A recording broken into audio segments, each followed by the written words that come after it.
I'm here today with my friend Furkan, and I met Furkan in Turkey at the World E-Commerce Forum. It was a really cool event where they had different manufacturers and brands exhibiting their products. And we also had an Amazon seller stage, and I couldn't believe how many sellers were in Turkey. I met some sellers that I had only met online so far that were living in Turkey and that weren't even from Turkey, but were living there and selling there. And so today, Furkan and I are going to be talking about the e-commerce market in Turkey, sourcing in Turkey, all those things that you might be curious about and you might want to explore further. So welcome, Furkan, and please tell everybody a little bit about you and your background and how you got into e-commerce. Thank you, Amy. It was a great pleasure for me to meet you in Istanbul. I'm Furkan, founder of INBUCO Consulting. We are a consulting company and providing services like company setup, accounting, account management, and also sourcing in Turkey. So the journey how I enrolled to how I entered this e-commerce market. We created a consulting company. We were already providing services like import and export for our customers, and then since e-commerce is growing and we start to get or service requests such as if you can help me with this, if you can help me with growing, sourcing, let's say distributors and so on. So we thought that that would be a good idea to also cover e-commerce markets in Turkey. So we are trying to do that. That's really awesome. So speaking of e-commerce markets in Turkey, what is the state of e-commerce in Turkey? Are a lot of people buying online? What are your primary markets there?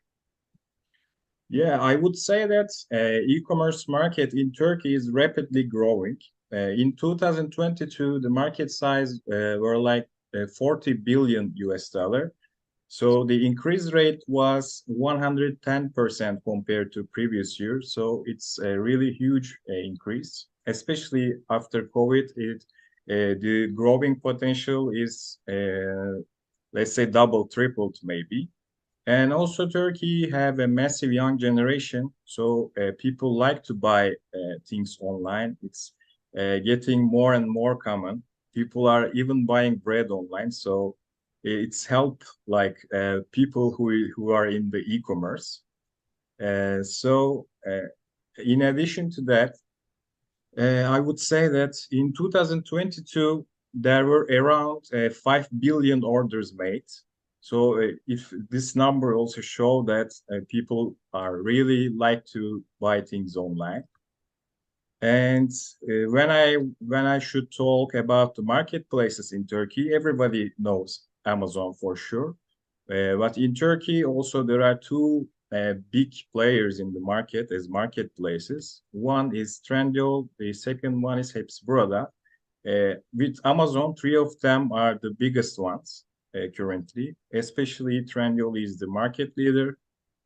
And then, for example, if I mention the sellers in these three marketplaces, there are around 225,000 sellers currently in these three marketplaces. And when we check the traffic, let's say all together, they are getting in an ordinary month over 350 million visitors. So there are really huge numbers, and it's still rapidly growing. I believe that next year we will see 2023 numbers, and it will be way better than 2022. Yeah, I just got back from Wealth Mastery, this event put on by Tony Robbins in Fiji. And they were talking, one of the experts that they brought in was a financial and wealth expert. And he was talking about how that region of the world, not Turkey specifically, but that broader region between China and Russia, there's a lot of focus going there, and there's rapid growth happening there. And so in terms of like investments and where to invest your money from an investor standpoint, there's a lot of investors kind of moving into those areas. Turkey is actually a hot spot in that. And so seeing this rapid growth, when you say that someone anywhere in Europe is buying bread online, you know that some things are shifting, because that is not normal. Here in America, that's normal, but everything's very, bread is very like handmade, and you go to the grocery store every day. When I lived in Germany, it was like that. You go to the market every day and you get your food fresh. So to think that the population in Europe would be at all accepting of buying bread online, it just shows a massive shift in the market. So I completely agree that there is immense growth happening. Also, with the continual growth of artificial intelligence, businesses are becoming more and more global, to the point where we are going to see more and more people leaving their home countries and going and living anywhere when they realize that they can have a business, that they can operate from anywhere, and their home does not have to be physically co-located with their businesses and efforts, et cetera, et cetera. And so this is what is going to happen. We're going to see a global shift in the way people live, where people live, where money is invested, how it's invested. And e-commerce comes right along with that. And like I mentioned, Turkey is a hot spot in that new global south, if you will, of where investors are really kind of paying attention. So that's exciting. Talk about if I'm in the US market and I'm thinking about potentially expanding to Turkey, what are the hottest categories? The categories where I might want to consider really taking a look at Turkey if I'm in one of those categories. Yeah, first of all, I would say fashion, because mainly, let's say all three top marketplaces, Amazon, Epsworth, and Trendyol, three of them, the highest volume is always in fashion. Actually, earlier, let's say 3 years ago, 5 years ago, I was thinking that it's hard to order clothes or shoes online because you never try them. But now I'm seeing that it's the easiest thing for people, because they can check everything online. I mean, they can compare, and the deliveries are really fast. So without doubt, people are really like to buy clothes and other things online. And second, I would say that the electronics. The third, and I should say that the home decoration. So Yeah. that's such good news, because those markets are incredibly saturated in the US. Like if you come to me with a fashion brand and you're like, I'm thinking about putting it on Amazon, I'm going to go, run. Do not do that, right? That's not a smart idea right now, unless you're like a super well-known brand and you have lots of external traffic. Fashion is not a great opportunity for you. But that is what we're seeing. Same thing with electronics, and you said home decor. All three of those are pretty saturated in the US. So for those brands that maybe, and I have a lot of clients that have been selling in those categories, and in the beginning, it was like awesome. It was their heyday and everything was great. And now sales are really starting to slow. So that's a great thing for brands that are in those three markets, fashion, electronics, and home decor, because they can now expand their brands and get sales internationally that they may not be getting consistently in the US anymore. It's great news. Great news. Yeah. So do I need to talk to me about the process? So let's say I have a fashion brand and I'm like, maybe I should try it in Turkey. Talk to me about the process. Do I actually have to open a company in Turkey? Can I just send products over there? What's the process, for example, if I wanted to start on Amazon? in Turkey with my fashion brand? Yeah, sure.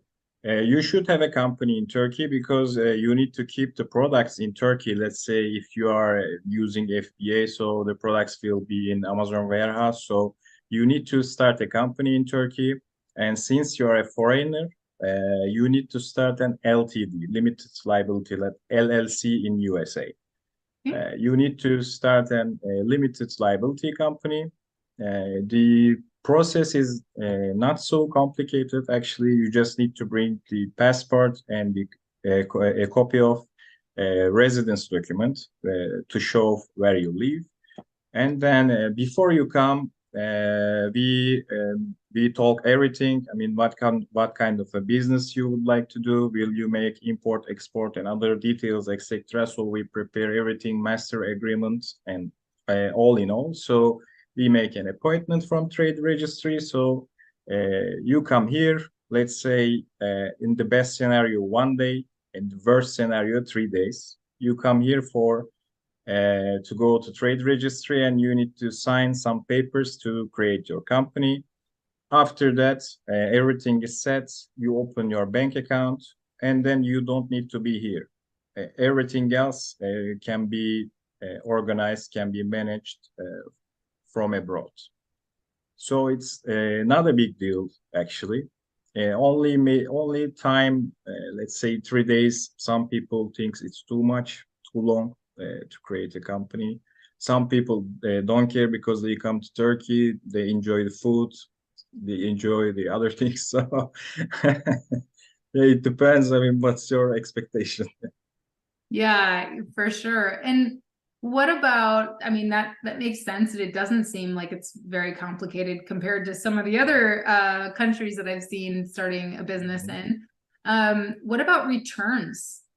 How do I handle my returns? I'm sure you guys have returns in Turkey. In the US, that's hard for overseas sellers, right? Because they have to find a third-party company. Sometimes that can be very expensive for them.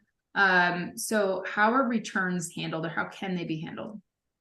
Yeah, if you are not using the warehouse of the marketplace, because if you are using the marketplace warehouse, it's very easy. They handle everything. Otherwise, you can work with like a third parties, as you mentioned.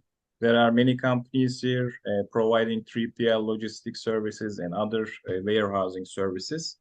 If you don't want to deal with any of them, you can maybe rent a small warehouse for returns. And in that case, you need to hire a person to handle. But when you consider the taxes and the salary, etc., it will be nearly the same with the service provider. So we recommend our customers to use whether warehouse, marketplace warehouse, or the third-party service provider. It's the best way because you also need to think about the optimizing your process rather than is it expensive or cheap, because in long term you may face other problems rather than the fee of the service, let's say. Got it. And before I expand into any marketplace internationally, I want to be able to estimate my potential sales volume. Do you have a method for the marketplaces in Turkey to estimate how many sales, for example, if I have a fashion brand selling hoodies or, something like that, do you have a way for me to check what the potential of that product in either of your major marketplaces is?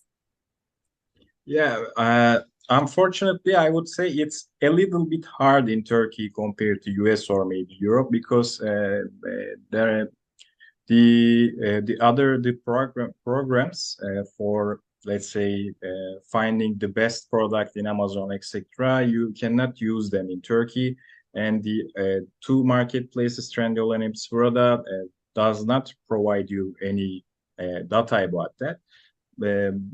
What I would say that sometimes there are like companies they are making like a survey or research about the sales, and then they publish a category by category or line by line.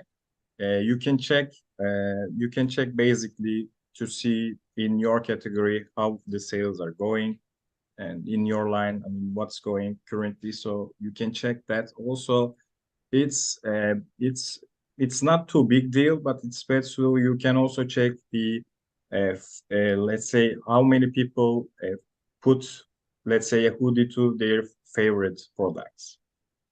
Because it's updated monthly in Trendyol, for example. So you can also some kind of catch the trend from there. Got it. So, that's actually good advice for anyone moving into any market, because a lot of your international markets that are taking off, they're great opportunities, but you might not be able to find data in, for example, Helium 10 or Smart Scout or any of your favorite tools. We might not be able to get that data, but there are lots of surveys and stuff like that Department of Economics, Department of Commerce, there are a lot of different information on it outside of Amazon data that could help you understand. And that's really great advice, because you might miss out on an opportunity if you're just like, well, I can't check the Amazon data, so I'm not going to take a chance. You might miss out on something that could potentially be a huge rapid growth factor for you. So let's shift over to sourcing in Turkey. So, being at the World E-Com Forum there, it was so neat to see all of the different brands. One of the brands, they made these beautiful bags, and they came up and gave me a bag from their brand, and everybody liked that. Yeah, it was so beautiful, and I carry that bag everywhere with me. It's like my travel bag now. I put like my extra change of clothes in there, put it in my carry-on, and so I always have a little piece of turkey with me everywhere I go. But I couldn't believe the variety and how many different things are made in Turkey and how many different manufacturers and brands there are. So talk to us a little bit about the market for sourcing in Turkey. What can I expect to find? What are Turkey's primary exports, and what opportunities are there in sourcing? Yeah, I said that the fashion category is the first category in marketplaces, and I would say that textile is the strongest muscle of Turkey. I mean that every kind of textile, clothes, let's say bathroom textile, home textile, I mean, you name it. Every kind of textile product you can find in Turkey.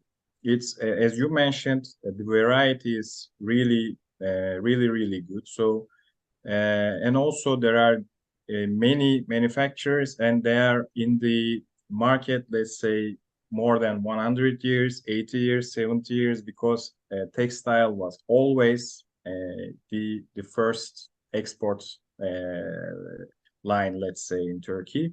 In addition to that, you can also find leather products here, leather wallets, leather bags, and etc.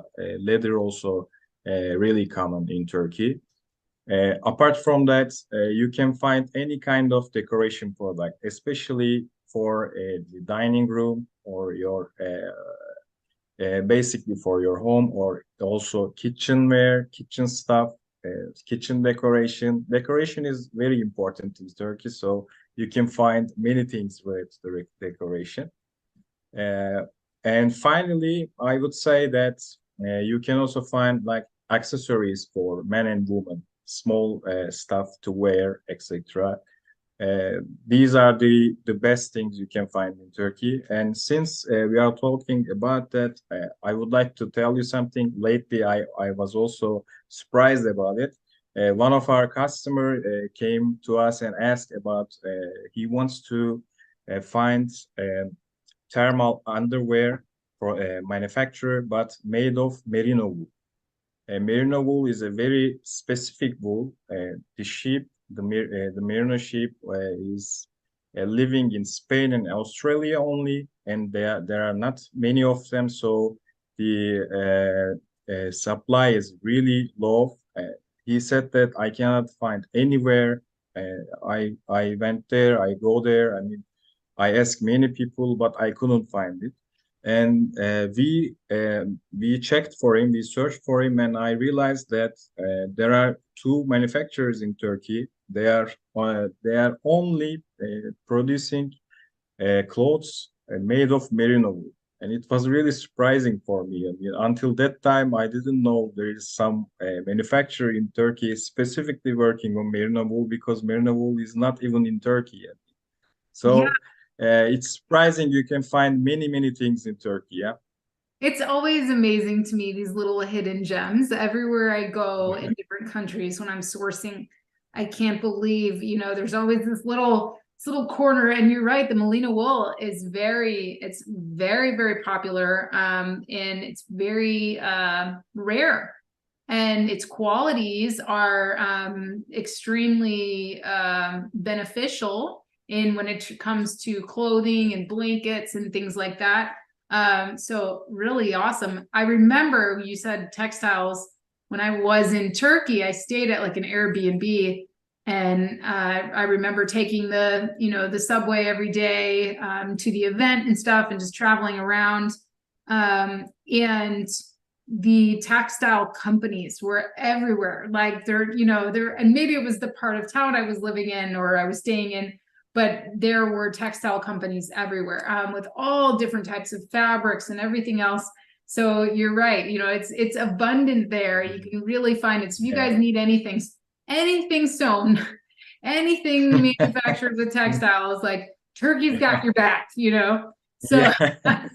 plus it's a great place to visit, as you mentioned. It's a lot of fun. There's great food. There's great culture there. Very kind of modern mix of different religions, different people. It was a nice visit. I think I probably gained 10 pounds while I was there with all the food and everything, but Yeah, but it's worth it, I think. Yeah. yeah. Luckily, there was plenty of walking, so Yeah. I walked it off. That's what I'm gonna say. Yeah. There was some nice parks and stuff. I walked it off. It's fine. I earned all that bread and stuff that I ate. Yeah. Well, very good. I mean, I think that what you've covered here is really awesome. It's great for us to get to looking in to Turkey. And so where would you suggest that people start? They hear that our talk today and they're thinking, well, yeah, I'm in fashion or I'm in electronics or I need to source textiles. Where should they start to kind of get more information? Of course, I'm sure they can contact you as well, and we'll get to that in a minute. But do you have one piece of advice for a starting point? Yeah, in Turkey, there is also Alibaba website, but it's not working. Is the same as China. The Alibaba in China is very advanced compared to Turkish one.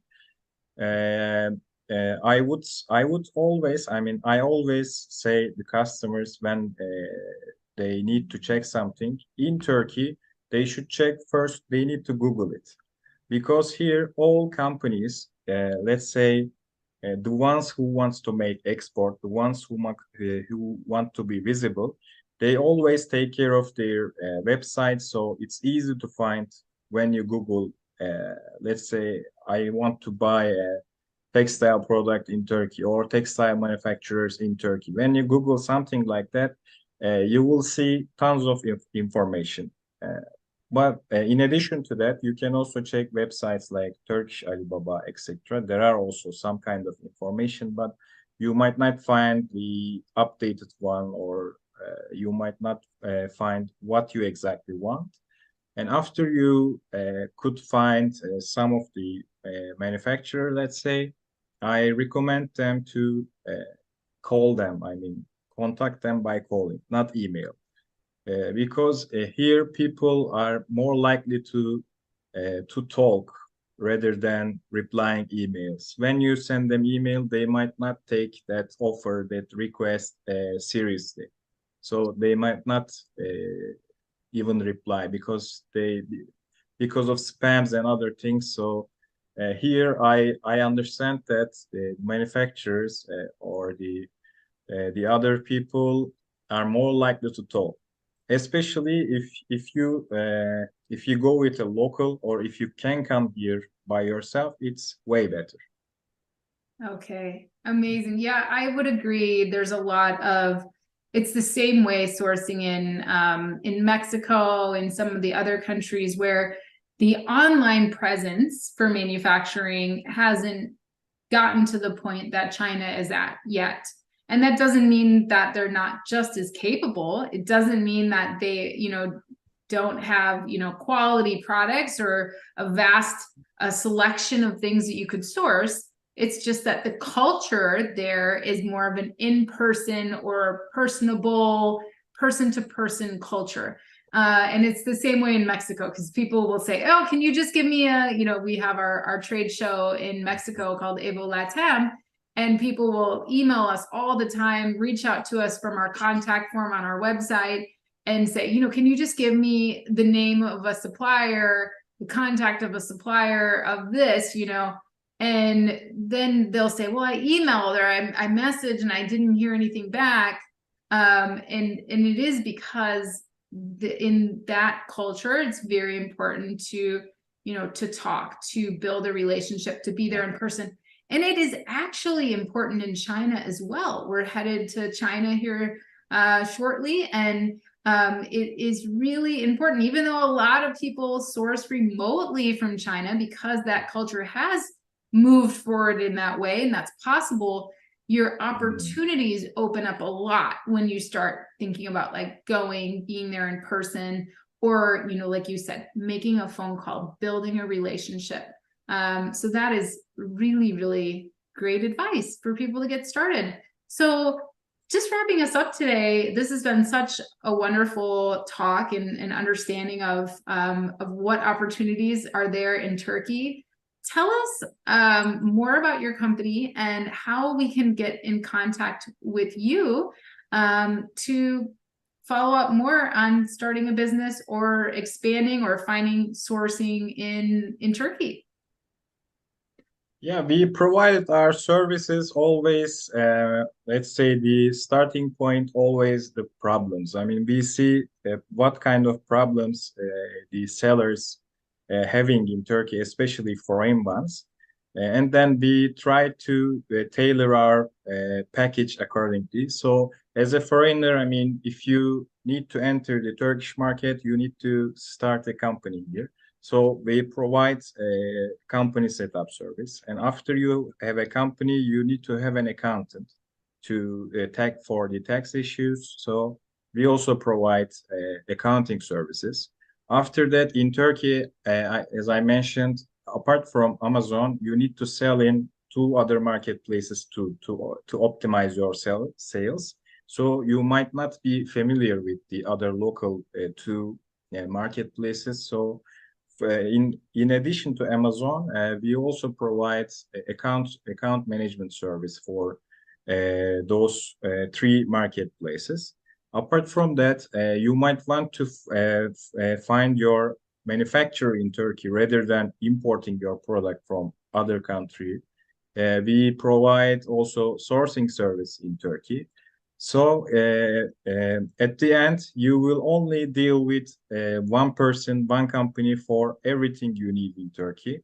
By this, you can lower your costs, and also you can save your time. I mean, that's our main objective for the customers. And they can reach us from our website, and we have also Instagram account. They can DM us. We have YouTube channel. They can just comment. I mean, in everywhere, especially. Actually, I mean, they can reach to us for such services or basically for information.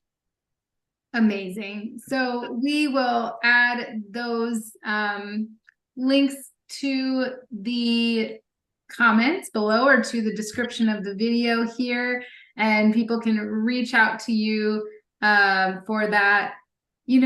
Thank you so much for telling us today about opportunities in Turkey, and hopefully for your for the next event that you guys are putting on, do you have a plan for that, for when the next one's going to be? Actually, it will be in December, I guess. Most probably we will join, but let's see. Okay, all right. Well, everybody keep your eye out for that. Keep your eye out for those events happening in Istanbul. Those are great events to go to, and Turkey's a great place to visit. So thank you so much, Furkan, for being here today and for sharing this awesome opportunity with us. And thanks everybody for listening in today. And we'll see you guys next time. Bye.